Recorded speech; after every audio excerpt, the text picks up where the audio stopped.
नमस्कार दर्शकों Delhi high court ने गंदे नाले से होकर सैनिकों के गुजरने की मजबूरी पर संज्ञान लिया है। अदालत ने इसे अस्वीकार्य स्थिति बताते हुए छावनी बोर्ड को नोटिस जारी किया है। कोर्ट ने कहा है कि दिल्ली सरकार के अधिकारियों से उस जगह पर एक पुल बनवाने का अनुरोध किया था, लेकिन इसे अभी तक नहीं बनाया गया। दिल्ली उच्च न्यायालय ने उस खबर पर न्यायिक संज्ञान लिया है जिसमें बताया गया है कि राजपूताना राइफल्स के 3000 से अधिक सैनिकों को दिल्ली के छावनी क्षेत्र में बैरकों से निकलकर परेड ग्राउंड तक पहुंचने के लिए बदबूदार और गंदे नाले से होकर गुजरना पड़ता है। इसे अस्वीकार्य स्थिति बताते हुए हाईकोर्ट ने कहा कि दिल्ली सरकार के अधिकारियों से उस स्थल पर एक पुल बनवाने का अनुरोध किया गया था, लेकिन इसे अभी तक नहीं बनवाया गया। जस्टिस प्रतिभा एम सिंह और जस्टिस मनमीत पीएस अरोड़ा की पीठ ने इस मामले में दिल्ली छावनी बोर्ड को नोटिस जारी किया और 29 मई तक स्थिति रिपोर्ट दाखिल करने को कहा। दिल्ली हाई कोर्ट ने मामले में अगली सुनवाई की तारीख 29 मई तय की है। पीठ ने कहा कि यह अदालत 26 मई 2025 की एक खबर पर न्यायिक संज्ञान लेती है जिसमें कहा गया है कि राजपूताना राइफल्स के 3000 से अधिक सैनिकों को अपने बैरकों से बाहर निकलने और परेड ग्राउंड में जाने के दौरान एक नाले से गुजरना पड़ता है जो बदबूदार और गंदा है। पीठ ने अपने आदेश में कहा कि सैनिकों को दिन में 4 बार इस नाले से गुजरना पड़ता है।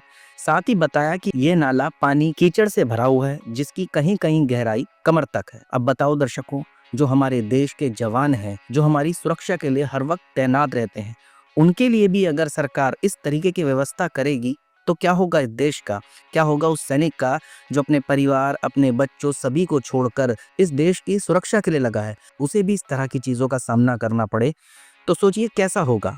वहीं इसके अलावा दर्शकों, दिल्ली हाई कोर्ट ने अपमानजनक शब्दों का इस्तेमाल कर एक महिला न्यायिक अधिकारी की गरिमा को ठेस पहुंचाने के लिए एक वकील को दी गई सजा कम करने से इनकार कर दिया। अदालत ने कहा कि जेंडर के आधार पर अब शब्दों के माध्यम से किसी न्यायाधीश को धमकाने या डराने वाला कोई भी कृत्य न्याय पर हमला है। हाई कोर्ट ने कहा कि यह महज व्यक्तिगत दुर्व्यवहार का मामला नहीं है, बल्कि ऐसा मामला है जहां न्याय के साथ ही अन्याय हुआ और जहां कानून की निष्पक्ष आवाज की प्रतीक एक न्यायाधीश अपने आधिकारिक कर्तव्यों का निर्वहन करते समय व्यक्तिगत हमलों पर निशाना बनी।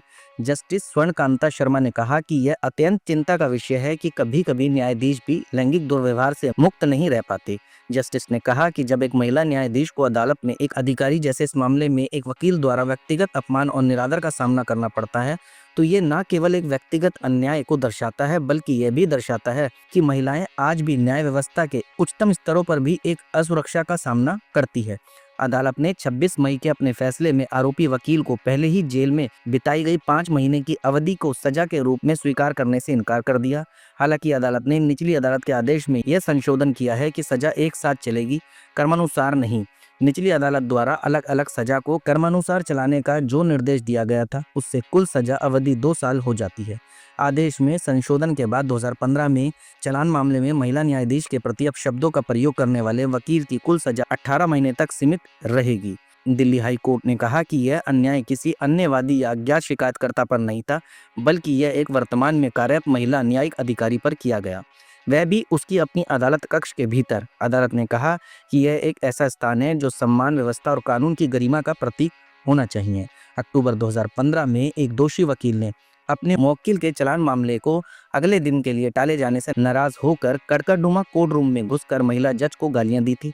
इस घटना के बाद महिला जज ने पुलिस को लिखित शिकायत दी थी जिसमें उन्होंने आरोप लगाया था कि वकील ने उनका अपमान किया और एक महिला न्यायिक अधिकारी होने के नाते उनका शील भंग किया है, साथ ही अदालत की गरिमा को भी ठेस पहुंचाया है। पुलिस ने इस मामले में वकील के खिलाफ आईपीसी की धारा 354 महिला का शील भंग करना सहित संबंधित धाराओं के तहत एफआईआर दर्ज की थी।